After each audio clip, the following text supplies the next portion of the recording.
बिस्मिल्लाहिर्रहमानिर्रहीम। अस्सलामुअलैकुम व्यूवर्स। चूँकि ईद की आमद है तो इसलिए हम एक मास्क बनाएंगे जो स्किन भी ठीक करेगा और ग्लो भी करेगा। तो सबसे पहले हम 1 टेबल स्पून कॉफ़ी लेंगे। आप कोई भी किस्म की कॉफ़ी ले लें जो आपके पास है।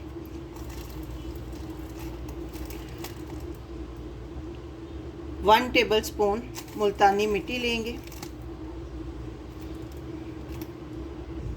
1 टेबल स्पून से ज़्यादा हम दही लेंगे।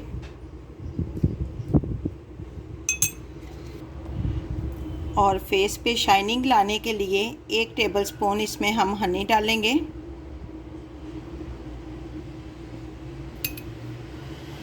इन सारी चीज़ों को अच्छी तरह मिक्स करेंगे।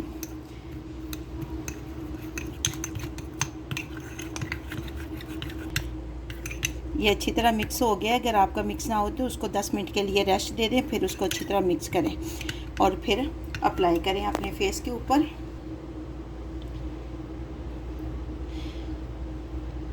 इस तरह अच्छी तरह अप्लाई करें और खुश्क होने पर आप फेस वॉश करें और रिज़ल्ट इसका देखिएगा।